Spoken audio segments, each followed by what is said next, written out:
Wholesome Mike Pence is good for the Trump administration, with abundant displays of general dysfunction and specific allegations of sexual assault and harassment becoming pervasive in Washington. It is worth remembering that there are good examples of decency and leadership that we can point to. Republicans need to look no further than Vice President Pence. As with all vice presidents, much of Pence's contributions are underreported. He is dignified and cool at a time when the media craves salacious and hot. Much of the media's recent attention has focused on the wave of Roy Moore, and now Senator Al Franken, D-Mine, and perhaps major revelations about U.S. taxpayer money being used to settle sexual harassment claims in the House of Representatives. Put it this way, the word wholesome don't come up much these days when talking about the American political condition. A look at the work and style of the vice president, however, supplies much-needed reassurance and relief.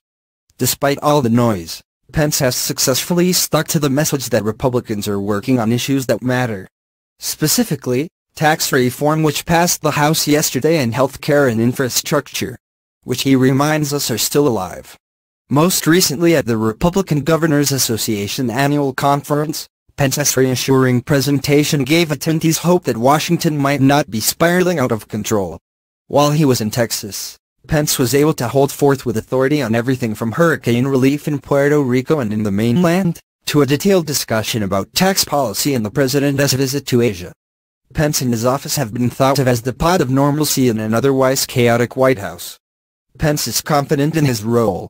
His staff people understand what their jobs are, they don't covet their neighbor's job, and they have reputations as being experienced and savvy. And now, thanks to Chief of Staff John F. Kelly, they aren't as walled off as they once were. Believe it or not, the ranks of the rational and well-adjusted are growing inside the White House. In fact, a greater sense of organization and discipline is coming over the entire Trump administration, with much of it originating from the Vice President's office. We are still unlikely to experience a full pivot, but things in Trump world are getting better.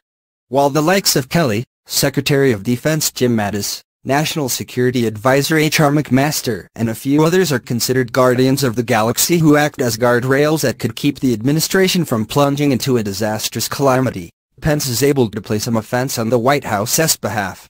Everyone knows he has authority, but they don't blame him for the confusion. He is welcomed on Capitol Hill as someone who knows and understands the details. Governors claim him as a member in good standing within their informal club, and Republicans everywhere are proud of him. The very things the media want to ridicule are the very things that make Pence stronger during these tumultuous times. It is a good thing we have Mike Pence.